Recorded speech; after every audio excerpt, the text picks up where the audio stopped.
Good afternoon, everyone, and welcome back to Tokyo on Fire. Today is October 9th, 2015. You are watching Tokyo on Fire. Today's episode number 28, our burning issue is the cabinet reshuffle. The Prime Minister just announced yesterday the lineup of his new cabinet. It is really interesting who he chose, the number of people who stayed and those that came on, what positions they were given, and the general rollout of what Abenomics now means. The security legislation has now been passed. We are moving into a new realm of Abenomics, and it's a really interesting time. You know, we always appreciate your viewing and telling your friends about Tokyo on Fire. You can participate in these discussions, as you know, by providing comments to us via email at comments@tokyoonfire.com or alternatively via Twitter at #TokyoOnFire. Probably the best way to interact with us is providing your comments directly into the dialog box on YouTube. Finally, our podcast is available on iTunes. Our numbers continue to grow, and we really appreciate your participation and telling your friends about this. Today, I'm joined by my co-host, Michael Chuchek. Michael is the author of the foremost blog in English on Japanese politics. It is called Shisaku. Welcome, Michael. It's great to be back. What a week. What happened over the last week is just really amazing. There's a lot of action. Last week, our burning issue was the new three arrows. And we didn't even talk about what came up during the middle of the week, which was suddenly an agreement on TPP. That's right. And in the meantime, there's been a cabinet reshuffle, which we were talking about just last week. And it happened, and there were a few surprises, to be honest. And let's talk about them. Let's talk about it. Well, there are 19 cabinet seats that are available. He took about half of those and parceled those out to deserving members of the parliament. Well, deserving members of the parliament, many of whom have been waiting a long time, but a few of whom were really a surprise in that they hadn't been waiting a long time.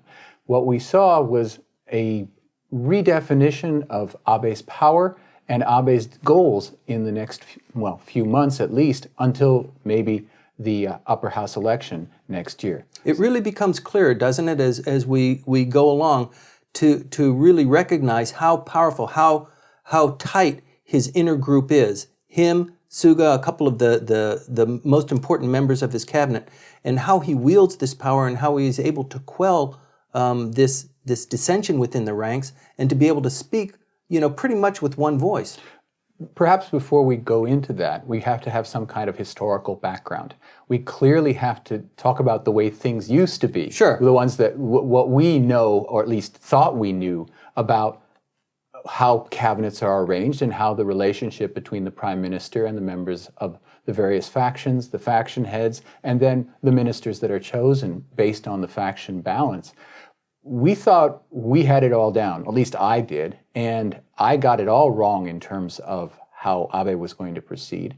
And that's because I based it on the historical precedent. Right. So maybe let's talk about that. Okay, the dynamics have clearly changed.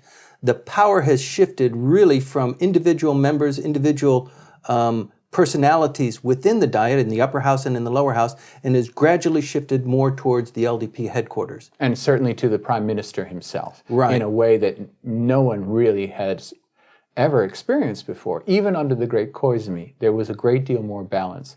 But here, the scale has just tipped so far in Abe's favor. Right. We're talking about a very, very different organization. Well, but let's go back first. Okay. Now, historically, we had 5 to 6 major factions. Now, factions are not formal organizations, right? If you go to the LDP website, there's no mention of the factions there. It's entirely an informal organization within the party, which used to have several functions, but now it's reduced to just a few. The functions now are, to a certain extent, fundraising, though most of fundraising is now controlled by the party central secretariat. For certain people, there's an education process that happens, but mostly it's for, supposedly, cultivating people to become prime minister or to become a minister of a particular in a particular cabinet. Right. And normally you might think that there's some sort of a policy bent or some sort of philosophical binding that brings these people together to join into a faction, but essentially it is just a personality cult. And that's not the way it used to be. There were real flavors in all the different various factions, and that was because we had that wonderful system of multiple representatives, right. multiple candidates being elected from a single district. Now we have a single member district. And so, whereas you had several flavors of LDP in the candidates, you'll get only one person from the party to choose from. So the old policy, it was like a policy kitchen aspect to it. That's gone. Now you're right. It's a personality cult kind of thing. But the personality cult has a function, which is it's supposed to push the faction head toward eventually becoming a prime minister. Right. But right now, we've had the same prime minister for several years now, and that function, which used to kick out PMs one after another, that's clogged. Well, the factional system meant that there's a titular head, and since people are treating a political career as a career, it's something that you do for the rest of your life, and then you pass it down to your son and your grandson. I mean, that seems to be a pattern, and we see that in the appointment of the new ministers. But these people live for a long time, the titular heads, I mean. And I think one of the things that was so distasteful for voters and for foreign observers is that you always see the same faces. It's just kind of musical chairs, and you're not seeing much of that now anymore. Even people who have been elected, less than 5 times are now having appointments as ministerial positions. Okay, Mr. Abe is going into his 4th year as prime minister, and he's only had 3 cabinets. And that's actually pretty close to the historical average. Each cabinet usually only lasted about a year because there was a need to cycle through all the possible eligible people who were in the party, who were in the Diet, so that they could have a place inside the cabinet. People are due. And people are due. Currently, there's a huge number of folks in the cabinet, in the Diet, who are due because we had that interregnum period of the DPJ being in power, which meant for 3 years there was no cycling going on because they weren't the party in power. So they're behind schedule in terms of that. But in going in the historical situation, there used to be that when a cabinet was picked, you or I could actually pretty much guess ahead of time who was going to be picked for the next cabinet, because we knew by virtue of the size of the faction how many cabinet seats they'd be getting. Right. We would look then at the hierarchy within the faction, how many elections that each member had, and how many times they'd been in the cabinet. And we'd be able to say, okay, this one's coming in, this one's coming in, and and this faction will have 5 seats, this one will have 4 seats, this one, and you could actually do a pretty good sketch ahead of time. Now, the factions have really diminished in terms of their power, and so there isn't a guaranteed correspondence between the size of the faction, the number of elections of the people in it, and what happens when Mr. Abe picks a cabinet. And we saw that this week. There was not a correlation necessarily, unless you say that the biggest faction came away with the most seats, which it did. Right. In this case, the biggest faction is Mr. Abe's faction. It's called the Hosoda faction because it is run by a man named Hosoda, a member of the Diet. But who is not prime minister. Who has never been prime minister. But Hosoda-san's faction is by far the largest. It's 95 members. And the next largest faction, the Nukaga faction, is only 53. And the following one is Foreign Minister Kishida's faction, which has 45. So there's a big drop. And we saw this week that the Hosoda faction, the big faction, the prime minister's faction, got served. But the other factions got stiffed. And that's not what used to happen. Everybody within the party was treated with respect in the old days. There was a real sense that if your faction has this many members, it'll get a certain number. But you can't be greedy. The Takeshita faction, for example, back in the day, was huge as compared to the other factions, but they were not greedy. They could go for strict numerical, but they didn't. They limited themselves. That's not happening anymore. Well, it is a party, and the party is made up of several factions. So they're all really brethren of some sort or another. Yeah, but you have to have some sense that being a member of the faction is going to lead to your being eventually elevated to the cabinet.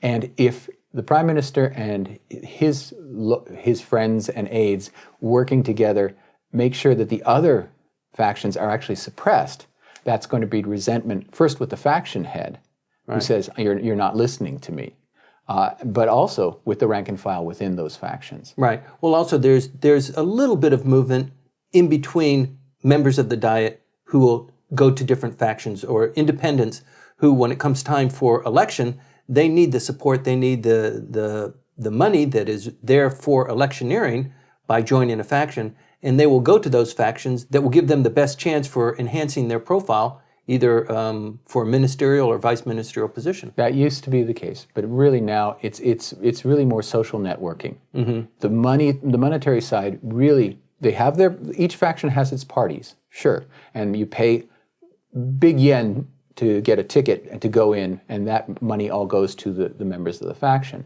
Yes, but that's not the way. It's not the falderall that we used to know in terms of factional money control. Speaking of faction, there was the birth of a new faction just last week, wasn't there? Yeah, and it's not going too well for Mr. Ishiba. It does not look like, but he got a ministerial position. Well, he had already had one, and it was given back to him. And it's one that has basically buried him as a political force. When he was Secretary General, we're going to inside baseball here. When he was Secretary General and Abe was Prime Minister, there was a great deal of tension and also a capacity in terms of Ishiba's controlling the party apparatus. That there could be some kind of contention there. That seemed to be where he was at kind of the pinnacle of his power, wasn't it? Yeah, and now, because he's taken on this rural revitalization minister position, Abe has him close by. It's the old saw about, you want your friends close and your enemies even closer. He has him close by, and he's in the cabinet, and cabinet ministers can't really be in an antagonistic position toward the cabinet. That's right. It really is a consensus process. It's something of a handcuff, and especially in this administration, retribution will be had if you don't toe the line. Well, first of all, the cabinet will fall because all cabinet decisions have to be by unanimous vote. It's all consensus. That's what happened to the DPJ in terms of the Okinawa switchover that Hatoyama made. When he switched over saying that, okay, the Henoko site is now the official site for which Futenma will be switched, when that happened, the Socialist Party, their representative within the cabinet said, I'm sorry, I can't support this. He had to, Prime Minister Hatoyama had to fire her, replace her, and put together a new cabinet because the cabinet had to make a decision. You cannot have an opposing member. So Mr. Ishiba is basically boxed in now, but he's not the only one boxed in. No, there are a couple more that have very closely held views on a lot of different things, on women's issues, on economic revitalization, on the nuclear capacity of the country. And the nuclear one is the most interesting. Abe brought in the person who's probably the number 2 critic. The number 1 is the son of former Prime Minister Koizumi Shinjiro. He is clearly seen as the opposition voice within the party now to Abe as the complete dictator. And number 2? And number 2 is now Minister Kono, who's now head of the Public Safety Commission. Kono Taro. Georgetown educated. Fourth generation. He's a fourth generation politician, but also he's a well-known figure internationally, and a well-known also for his vehement anti-nuclear stance. And Abe very carefully, I think, brought him in and gave him a position that he wants, which is not only public safety, but he's in charge of his most deeply held thoughts are about administrative reform. They gave him that post, a double posting there, and said, look, I'll put you in charge of administrative reform.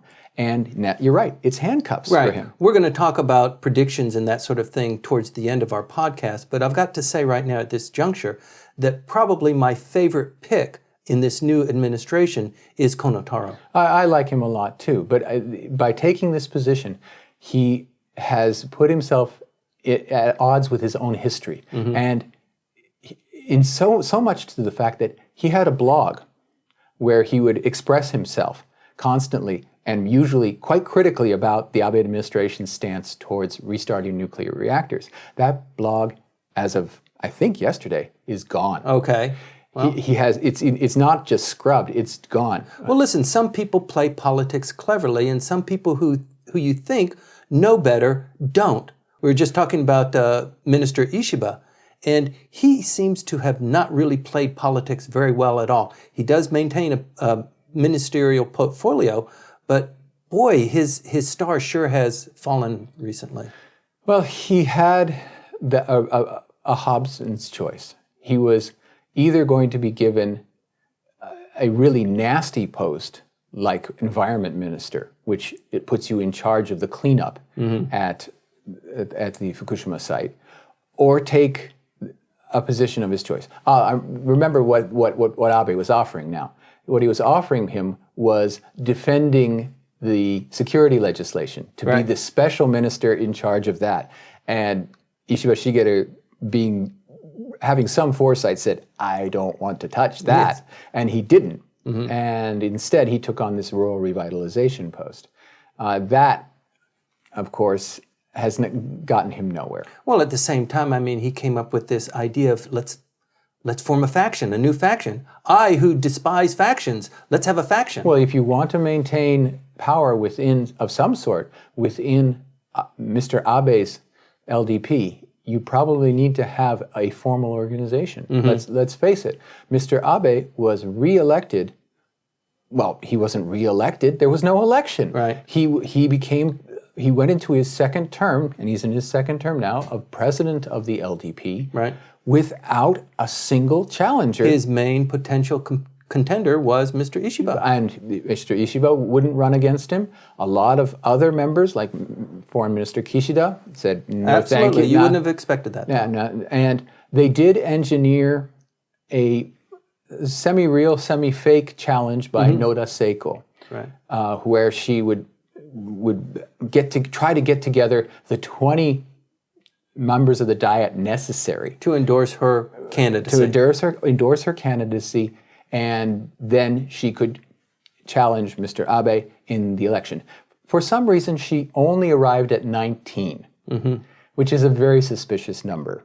It sounds like, let's get as many as to make it look as though we have something approaching a democratic process within the party. But shucks. Right. It was so close. Right. Yeah, and we know that happens a lot in Japanese society. There are these engineered elections with results already predetermined, but then you try to win some kind of dignity back for the person who is appointed to run against the other person.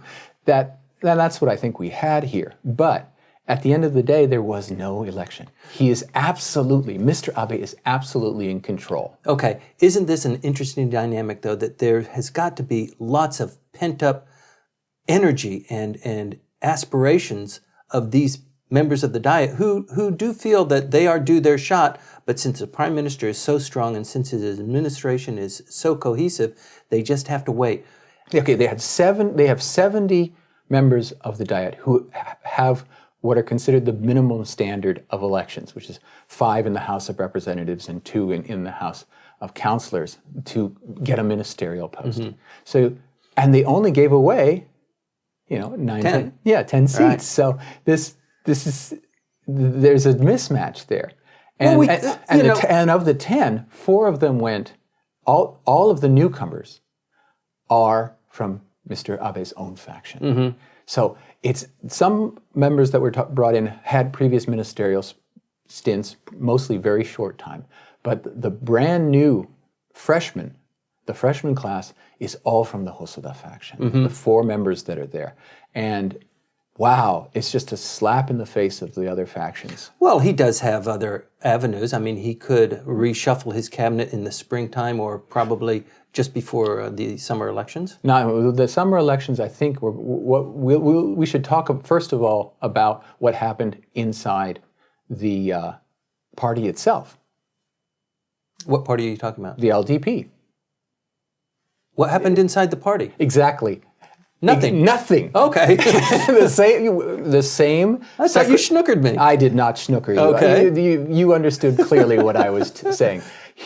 The party secretariat was changed in no way. And that took a lot of observers by surprise because everyone was thinking that the head of the Policy Research Council, Inada Tomomi, would be shifted into the cabinet in preparation to raise her profile because there's been all this talk about her being a possible successor to Abe, whereas other members of his inner circle have various demerits with them.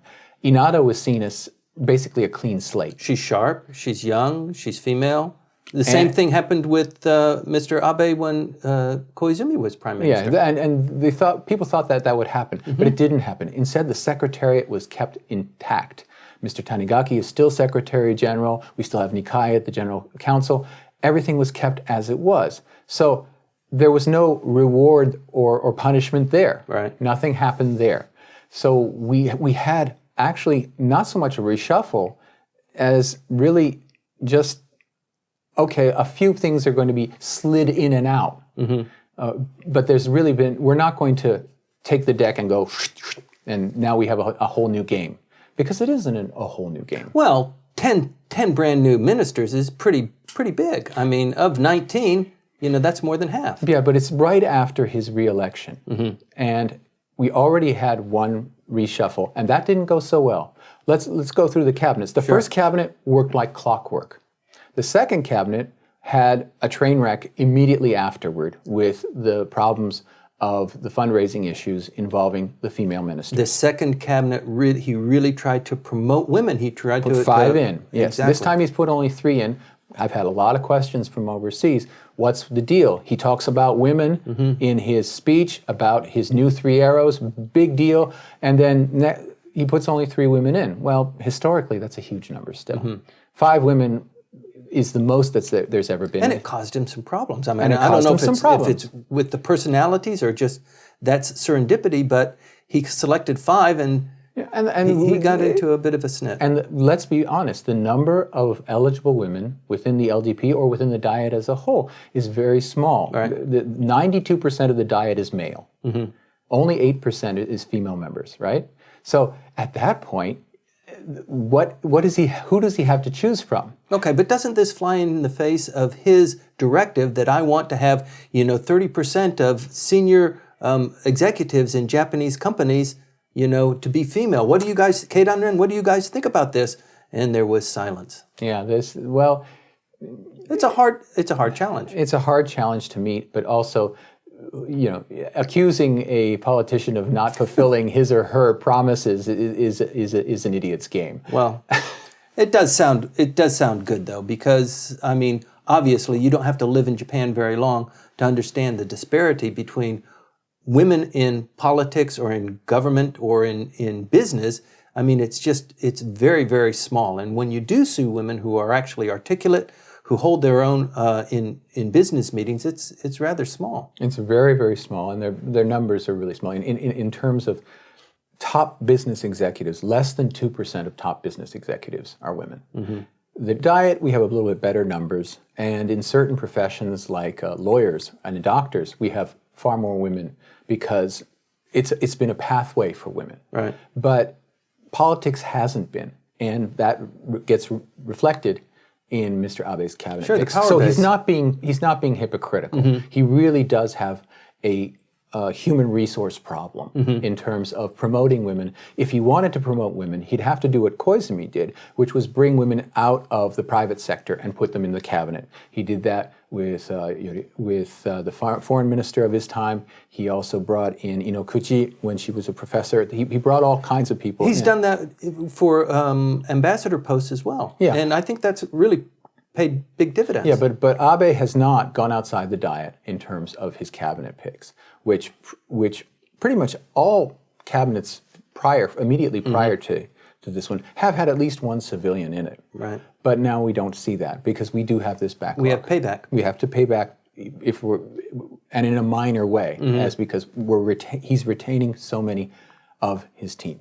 I would like to say though that that's especially important if he's going to be focusing, as he promises, on economics. Right. Because if you see the list of ministers and you see their responsibilities and you see their full job descriptions, in economics, they're overlapping all over the place. You have the reconstruction minister, the rural revitalization minister, you have the economics minister, you have the Ministry of Trade and Economics minister. You have they're all on top of each other. And if this was a new team, they would step on each other's toes. So he kept Amari, he kept his finance minister, he kept a lot of the major economic posts in the same hands because they at least know what their bailiwicks are. But otherwise, if he brought in a whole new team, it would be catastrophic. And overlap, to move on to another topic, is a huge issue in this cabinet. So many of the cabinet jobs that are outlined are double-teamed or triple-teamed. You have, in terms of Okinawa, we have an Okinawa minister who is from Okinawa, Shiojiri, and her job is practically mirrored by Suga, who is also in charge of Okinawan issues. And if you go to rural revitalization or TPP or any of these major issues, there's at least 2 ministers in this cabinet whose job descriptions include it. So I don't know how it's going to all work out. I know that in economics they're pretty much set, but in other issues, when is Shiojiri going to be the point person in Okinawa? When is Suga going to be the point person? And when Governor Onaga comes, who's he going to see? Who's he going to see and who's he going to ignore? Well, a different way of looking at this, if I'm Prime Minister Abe, is by saying or responding to that criticism as, I'm double teaming. These issues are so important. Okinawa is so important that I'm giving this specific portion of that problem to Suga, my right-hand man. And the rest of these issues, and there might be some overlap, I'm giving to the new minister too. Yeah, but we have things like, we now have, as the Minister of Education, former professional wrestler and Olympic wrestler, Mr. Hase. And the thing is, as Minister of Education, one of his bailiwicks is sports. And he's a sports nut, and well, you as a professional wrestler, what else would you expect? But we also have a bona fide and dedicated Olympics minister, Mr. Endo. So at times it'll be Mr. Endo, sometimes it'll be Mr. Hase, and they'll have to figure out who's responsible, and we still don't have a national stadium. I have to say at this point, though, that I really miss Shimomura. You know, the fact that he had to give it up and take the hit for the Olympic Stadium debacle. I thought he was really a great minister of education, his background, his performance. I just thought he was really good. We have a new minister now. He showed up in a Hummer to receive his credentials. Oh gosh, yes, that in a very, very understated way. Yeah, and I don't know Mr. Hase very well, but I have seen him in the Diet a lot. And okay, he's House of Councilors, which is already staid and rather. Yeah, it's also where the joke candidates go. Okay. But he's not been a joke. He's actually been reelected many times, and he has had a pretty stable and reputable time in the Diet. Now, of the ministers that are again double teamed, we have an ardent anti-TPP Minister of Agriculture, who is going to be going up against Amari, who's just negotiated this deal, supposedly. It depends on how the United States and its Congress handled it, but the United States right now, if you look at it... Isn't that strange, what happened? I mean, we always thought that Japan would be the laggard and kicking and screaming, and suddenly the TPP discussions go to the House of Congress, and all hell breaks loose. Well, there's no one in charge of the House of Representatives. There's no speaker. It's an election year. It's really interesting. I mean, you've always got to watch these things because you never know when something's just going to sneak up and surprise you. Well, the Japanese side can say, we've done our bit. Thank you very much. So maybe there won't be a big fight, but definitely we have Abe again may be boxing in Mr. Moriyama, his new Minister of Agriculture, who is of advanced age and who has been waiting a long time to get a cabinet post. So he's got 2 items that'll make him less feisty, most likely. But he's going to be a force against TPP within the cabinet, unless, of course, he just rolls over. And maybe that's already been negotiated and worked out. But again, it's a double teaming, and we have double teamings on, women's issues. Women's issues. Women's issues is rather big. And we have... Let's have babies. Not me and you. Are we going to go through this? Okay. First of all, this... Well, look, let's talk about Mr. Let's talk about 3 arrows. Yes, right? The new 3 arrows are going to be administered by a new minister of a completely peculiar name, which is the... I don't even know what the official translation is. It's so new, and it's basically the energizing of the 100 million as one, right? Right. And first of all, there are 127 million Japanese. So 27 million Japanese have already been, okay, you're superfluous. That's right. And that doesn't include the foreigners, because foreigners only make up less than 0.01. Well, no, they're 2% of the population, but it's 127 million Japanese citizens. And they're talking about energizing only 100 million of them. Now, that number has a certain resonance. Now it has a resonance in that Japan's going to fall below 100 million around the year 2040, between 2040 and 2050. It's kind of an acknowledgement of that. It's an acknowledgement. And there is an idea that we really have to stop population decline, and that's going to be our target number, 100 million.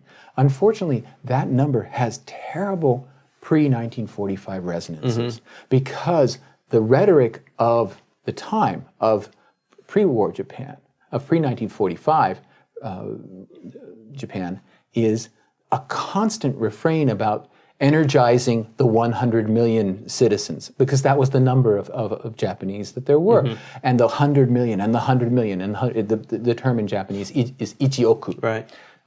Because Japanese language counts in units of 4 rather than in units of 3. But this incredible use of a number that is so associated with the rhetoric of pre-1945 Japan has really slapped a lot of people in the face. That you can't say that. First of all, that's less than the number of people that exist, and that number is verboten, you know. And they've gone through it anyway.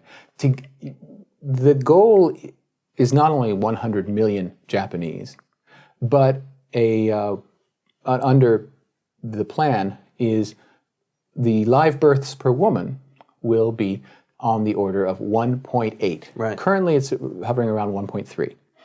And while that would be wonderful, it's not replacement level. Replacement level would be 2.1 because you need slightly more than 2 because of childhood diseases and accidents for replacement. So in order to stabilize the population, you have to have at least 2, but they don't even begin to try to get to that level. They want to raise the birth rates per women from 1.3 to 1.8. Great, fantastic, wonderful thing. If you can do all kinds of changes to Japanese society that get to that, fine.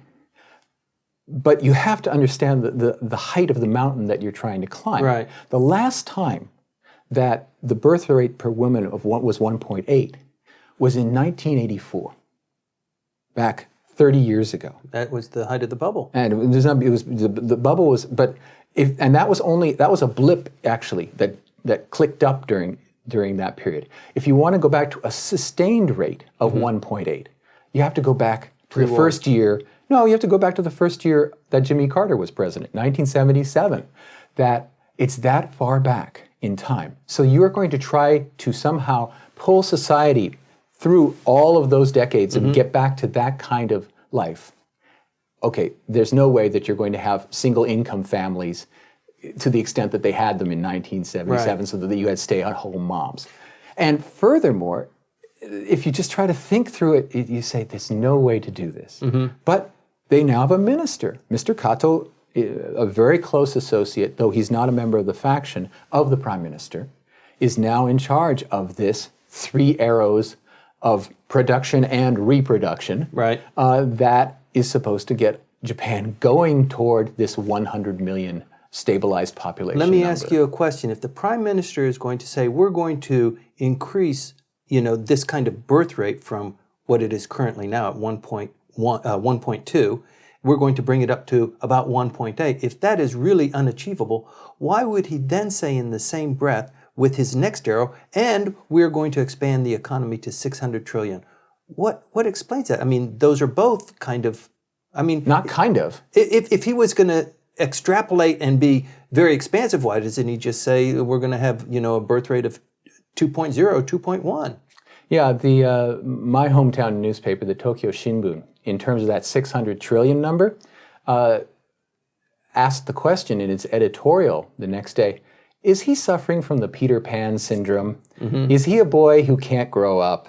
It's just, get real. Now, yes, you can get to 600 trillion, and if you want to do that, you need, all you need is I guess, 20 years of 2% inflation, and you don't even have to have any real growth. If you just have the inflation, you'll eventually get to that number. But he did give himself 5 years to achieve it. He gave us some time to achieve it, and you just say, no, it's not possible, because the first 3 arrows of Abenomics have delivered us to a point where we have inflation at about 0.8%, and because of the consumption tax, we haven't got the growth the 2% growth that was promised.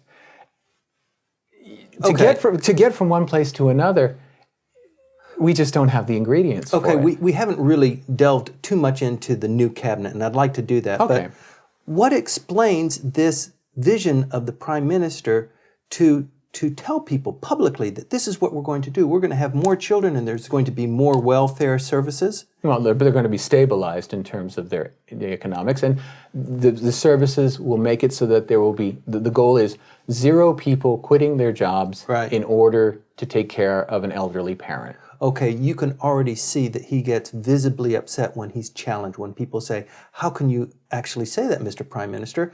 And he says, this is the vision, this is what we're going to achieve, let's go. Well, he has this What explains that? What is the psychology there? I don't know, because if it is a sales job, and we were discussing this last week, if it's a sales job in order to get the interest of international investors, to get the stock market kicked up again, so that we have the virtuous cycle that he was talking about in his first administration, going with stock prices rising, tax receipts rising, people getting employed. Okay, the tax receipts rising, we've got that.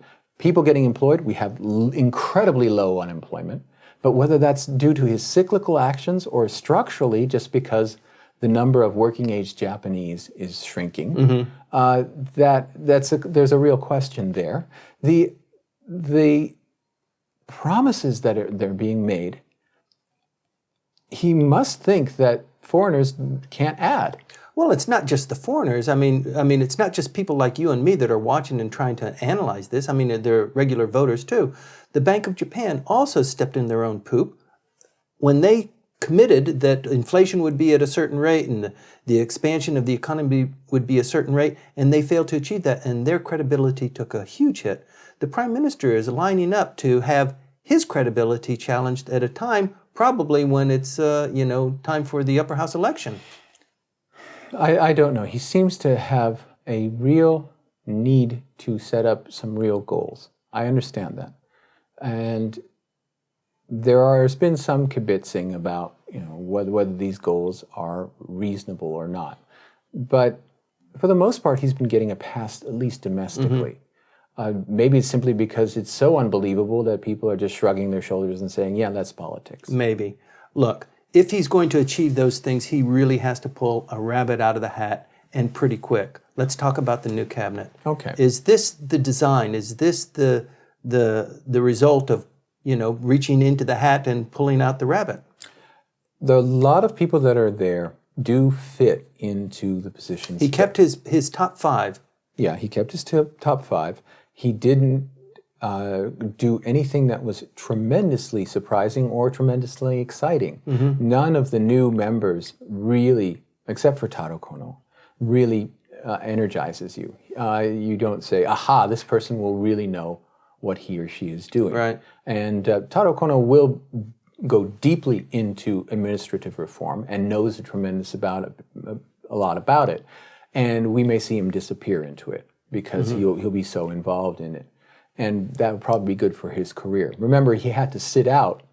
One year he voted against the party, and that an extremely rare situation. And I remember having a conversation with him, and he said, "I will never do that again." Well, I knew what the inside of a refrigerator feels like. He said, "I will never. I've done my time," and so he's going to get along by going along. As for the other members, there's not a lot that you can expect from them. So I'm not, though the Prime Minister may claim this may be a cabinet to refocus our energies to achieve our economic and social goals, I see it as a caretaker cabinet up until the House of Councillors election. Yeah, I don't know. Japanese politicians have a tendency of really surprising you. Even the current Prime Minister, who would have guessed when he first became Prime Minister that he would last this long? I thought it was going to last 3 months. Right. Honestly. So, I thought it was all going to end in tears before. Koizumi was the same way. Most of the time, these Prime Ministers, when they become elected, or even some of the ministers of the cabinet, they become elected to that post, and all of a sudden they begin to shine, and all of those attributes that they've kept in check all of a sudden begin to see the light of day, and they really do incredible jobs. And maybe with this touch of, cohesion and this we're going to do this together. I mean, he's publicly stated these 3 arrow objectives. How is he going to be able to achieve that and maintain, his credibility? If his cabinet ministers do their jobs, and they will, it'll just be muddling along. Japan, of course, is in a rather blessed position in that, in terms of whatever dysfunction it may have in terms of its governance, it's far less dysfunctional than the countries of Europe, and far less dysfunctional than even the United States. So in terms of its international image, it looks like Mr. Abe is an absolute, extremely powerful, he is. And completely in control leader. The kick up from this new cabinet, and we should talk about that in terms of political polling. They got up about a 5% kick up, which is not terrific, but it's not bad. It's not that anyway that they saw any decay in public support for the cabinet. So the public is willing to give Abe and his team a benefit of the doubt, but it's not an enthusiastic response. He's still in negative territory? No, he's in positive territory as compared. It's close. In the Kyoto poll, it's something on the order of 45-46% for the cabinet and 41% against. But the against numbers actually shifted pretty significantly downward, almost 10 points. But the negatives may have shifted down 10 or around 10 points, but the positives only went up about 5 in all the polls. So it's not a situation where people are pissed off at him as they were in August. Right. But it's not that they're really thrilled by the new lineup either. And the proof will be in the pudding. It'll depend upon how they do and what it is that they're going to be doing. Right. We have 3 arrows, but they're really limited. And they are not realistic. So in order to have some kind of claims to having achieved certain goals, one can only think that there are going to be new things rolled out. Well, he jettisoned the last 3 for a new 3. There's got to be some thinking behind that. Either he thought this administrative reform, this reform of the economy, regulatory reform, and all these things, yeah. There must be some kind of thinking. There must be some sort of thinking behind all of this. For example, he just jettisoned the last 3 arrows, and he's moved on to 3 new arrows. So something's going on there. Perhaps his focus on regulatory reform, he's kind of admitted to himself that really is too big. Let's focus on something else. Don't look at the man behind the curtain. I don't know if it's so much the man behind the curtain as there are all kinds of initiatives that were passed into law. A lot of bills were passed in the extended Diet session, so that a lot of these third arrow reform changes that are going on before they're now law. Right. And it will take time, maybe a year, maybe 2, before we see any kind of effect from these changes. Now, if you ask specific industries, ask specific people what it is that interests them, frequently they have something to say. They say, yes, this law that passed actually will be significant. Right.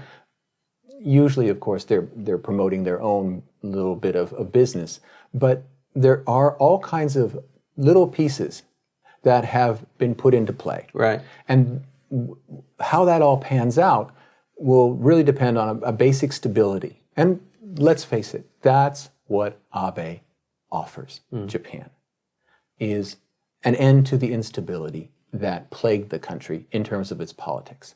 Whatever you may think about his individual policies or these new 3 policy promises, what we know is The administration's stable. that the administration stable come September, October next year, Mr. Abe, unless he's hit by a meteorite, will be prime minister still, and the year after that. And that has not been something that Japanese and particularly the business community here in Japan have not been able to rely upon. The business community has been the biggest supporter of Mr. Abe. And they can see in him a person who will be there year in, year out, and will and has delivered on a lot of promises that to the things that interested them. And while they may not be a major force in the electorate, if he's got them in his pocket, he's already on a pretty good way. He's halfway along with the right-wing base that he still retains toward a functioning majority come election time. Yeah, let's go through the calendar of things that we know are going to happen between now and the election of July 2016. Okay, what we know is going to happen is that there's going to be some kind of extraordinary session. Right. And it'll have to be very short because we have very little time left. And what can they do in that? But now we have a cabinet, we have a new secretariat for the LDP, there's no excuse. Ministerial vice ministers were named today. Vice minister and the parliamentary secretaries will be named next after that. They're called parliamentary vice ministers, I think now. But they'll be named, and then there'll be no excuse for not opening the Diet up again, except, of course, that they just closed it after an extended session. But we'll have the extraordinary session, then we'll go into the budget process for next year. We'll break for New Year's, and probably sometime in January, maybe early February. Maybe early in February, we'll start the next regular session.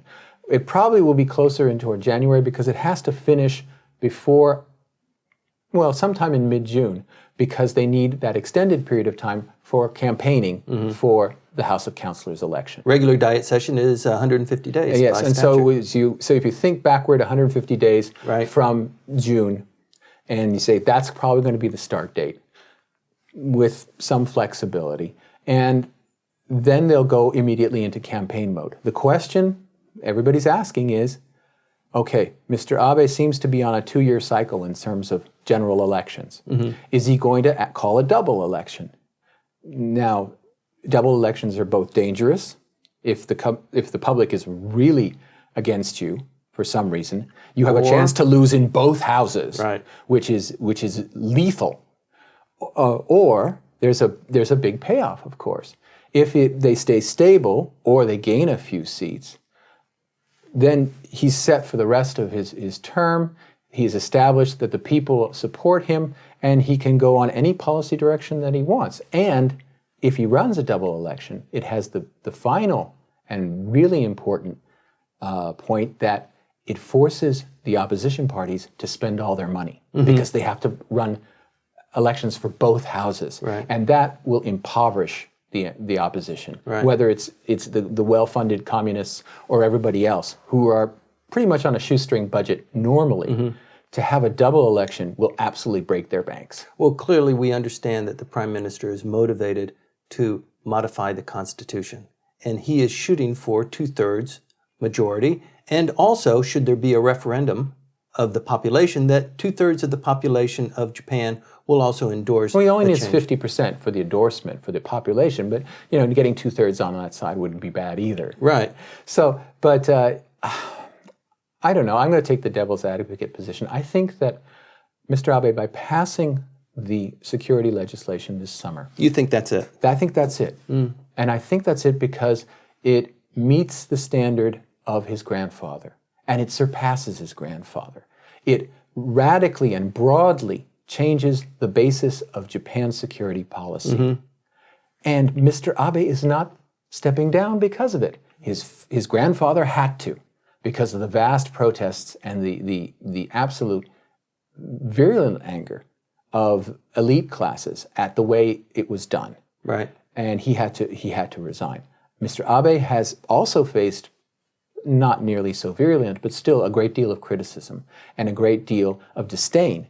But he's survived it. Right. And he, within his own party, he's absolutely at the pinnacle. Right. So I don't see him having any kind of psychological impetus to pushing for constitutional revision, because he's expanded the writ of Article 9 to include collective security. Bingo, you're done. I disagree. I think he is motivated to change the Constitution. I believe he is. I mean, look at all of his policies, how he's written his book, how he wants to change Japan. He wants Japan to be the new Japan, and I think what that means to him and many people who are really supporting him on the right kind of wing faction of how they view Japan and Japan history, or Japanese history, is we want to create our own constitution. This one isn't, this one was handed to us. And I think this meme just repeats itself, and I think he's motivated to I'm change sure that. he's going to talk about it throughout the whole of this year in order to cement the base to get through the House of Councilors election.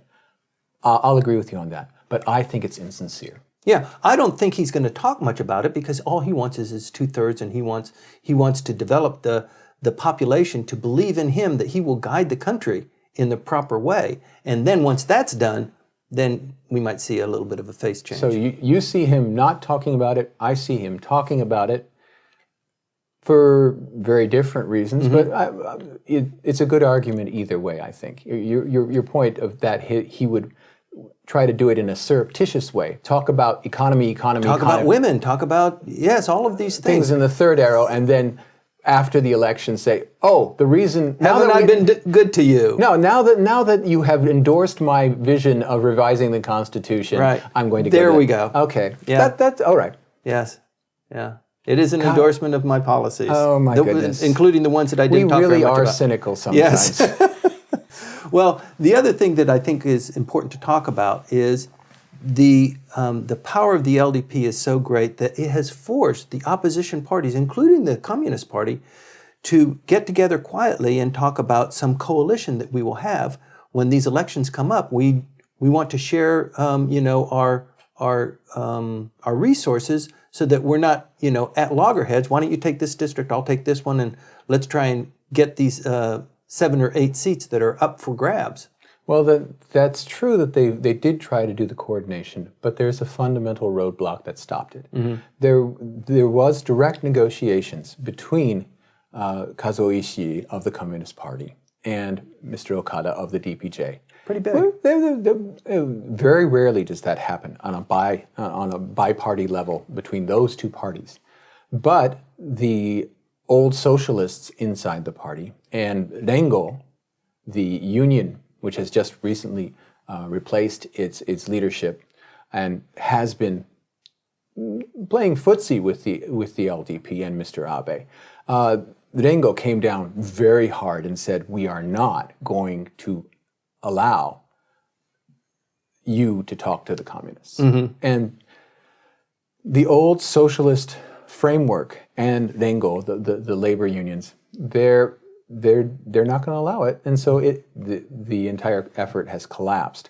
What we're going to have instead is not a broad opposition, but a minor coalition of everything but the communists. Right. But the communists have been doing so well in polling. They did so well in the last election, and they're probably going to do great in the coming House of Councilors election, that to not have them on board is a big, big weakness of the opposition force. I agree with you. Let's talk about one more important dynamic, and that is what's going on inside Komeito and Soka Gakkai.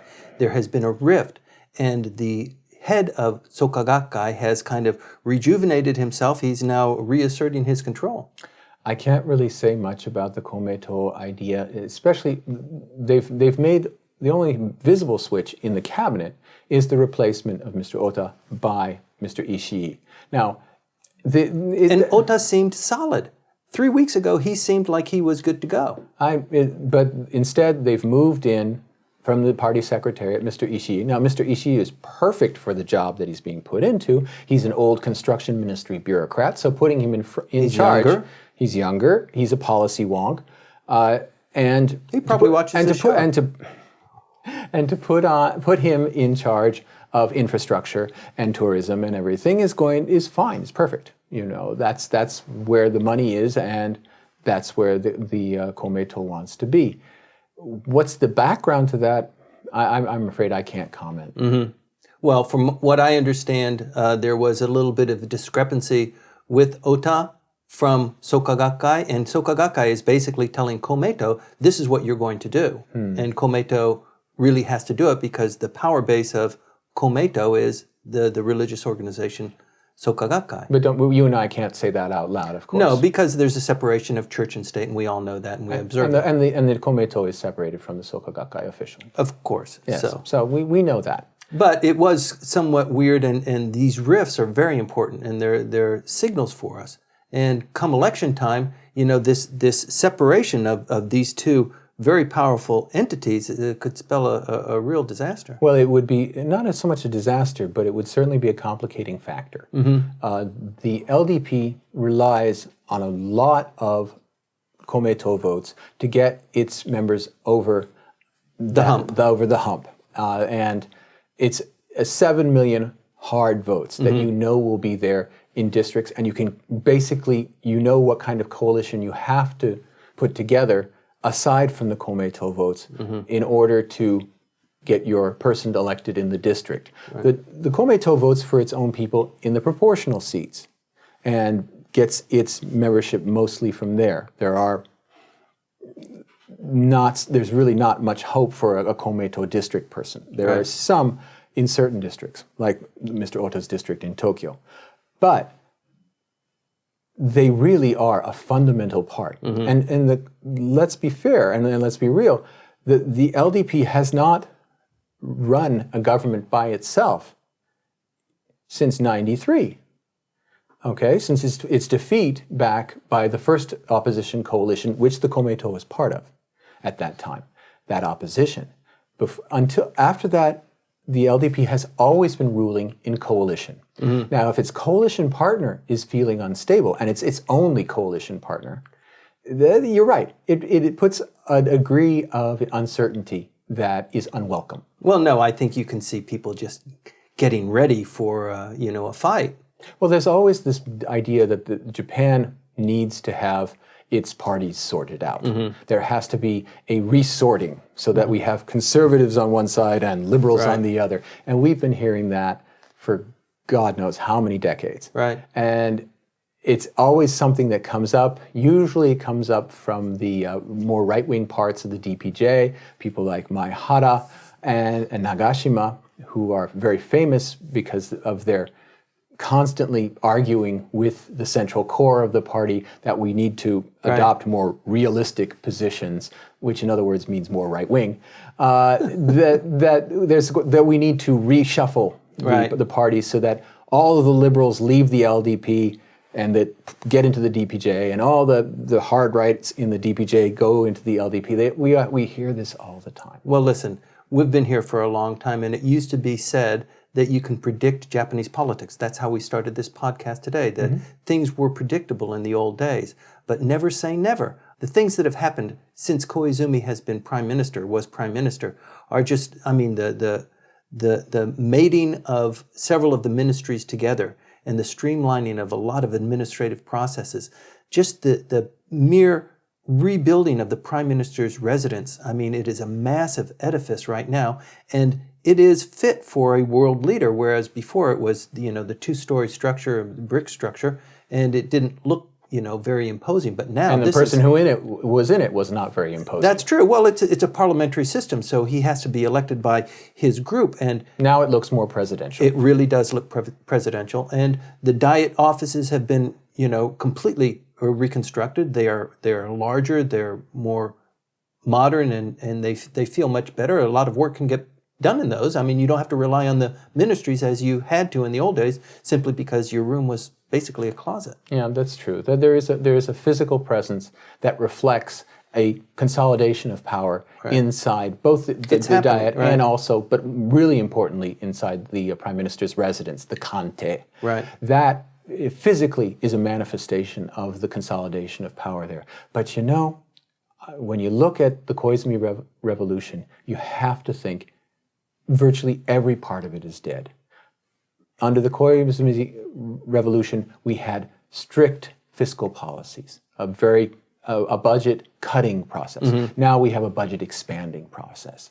We had the importance of regulatory reform that was so important that you had to bust the LDP apart over it. And what has Abe just done? He's readmitting the last of the postal rebels, Mr. Hiranuma. He's bringing him back into the LDP after he's been in the wilderness for so long and refused to go through the process of repudiating him. He's walking in with his head held high. He was thrown out of the party, and he's walking in, and the party's opening its doors to him. Koizumiism is dead. With Hiranuma back in the party, it's as if Koizumi never happened in terms of the LDP, and that the only thing that remains is, you're right, the structural and this aura of leadership that is currently blessing Mr. Abe. Okay, I can't let it stand unsaid that Koizumi left far more, and all of this that you're saying has disappeared. You can't just stand on that, because he has left one legacy that probably one day will be prime minister. No, Mr. Koizumi Shinjiro is really one of Japan's great politicians. Well-spoken, knows how to stand his ground. He earned his chops in Washington, working at CSIS and studying in the United States. So he's really clued in to what kind of possibilities there are, both domestically and internationally. He's a third generation? He would be fourth, because his great-grandfather was the famous tattooed minister in the pre-war era, the longshoreman who became a minister. So there's always been a wildness in the Koizumi line. Well, that's something really to look forward to, because it's something to look forward to, but he's got too few elections to the Diet to be really a part of it. And in fact, the low number of elections to the Diet was the excuse that Mr. Abe gave when he was asked, well, why didn't you put in Koizumi Shinjiro? He said, well, he's just that he doesn't have the requisite number. Right. And it's going to be against him. And Mr. Abe, having already corralled in Shigeru Ishiba and Taro Kono in the cabinet, he's basically iced out any kind of rivalry. And that, again, goes back to the historical precedent about cabinet selection. Every prime minister who, of the last, let's say 40, 50 years, has always had to look over his shoulder, because there are rivals who are ready to Horses are galloping. Yes, they're right behind you at all times. Abe has no one behind him with the sword raised. There's no Brutus to kill him. Sure. There's no one there. It's unpolitic. Not in this administration. Not in this administration. Not in this LDP. And that's what's hard for anyone doing analysis. The moment you start saying, now this time it's different, people will jump on you and say, you're an idiot. That's right. I've been here too long to fall for that one again. That's right. And the problem is, it's probably true. Well, I think there is lots of rock and roll in store for us. And I know you hate it whenever I ask, but what are your predictions? I'd like to draw this conversation to a close. But I'm always interested in what your predictions are, short-term, medium-term, because you've got a good beat on things. And also it generates a lot of flack from viewers who contribute their thoughts and analysis and say, you were wrong and it didn't happen that way, but it always enriches the conversation. Yes, I certainly should never go to Vegas, let's put it that way. In this case, I'm looking at the non-appointment of Inada as sort of a guarantee that Abe has no plan whatsoever of leaving before 2018. That when his LDP presidency is up in that year, he'll go, but he has no plans to hand anything off. He's not going to retire and become a shadow shogun. No, that's not in his plan at all. And Inada staying where she is in the party hierarchy at the head of policy indicates that she's not being groomed to take over anytime soon. That has me predicting that we're going to have a double election because the double election will happen, whether it's under your scenario of him remaining silent about the Constitution or mine where he actually advocates, come on board, let's do this. Either way, I think we're looking at a double election simply because of the financial burden that it would impose on the opposition. I think that that's so tempting. Right. So I would look for it in 2016. Okay, well, thank you very much for that. I always look forward to hearing your predictions and also hearing predictions from you, the viewers. The topics that we discuss on Tokyo on Fire are keenly interesting to us who live here, to people who are outside of Japan doing business here, and also to normal Japanese who are just kind of locked in place with the regular flow of information that they get that is fed through the dailies. Hopefully, we're giving you a different kind of analysis and a different view of how to look at things. Please continue to join us. You can contact us via email at comments@tokyoonfire.com or on Twitter via #TokyoOnFire. You can also leave comments for us in the dialog box on YouTube, and our podcasts are also available for download on iTunes. Thank you very much for watching. Please continue to tell your family and friends about our podcast. My name is Timothy Langley. See you next week.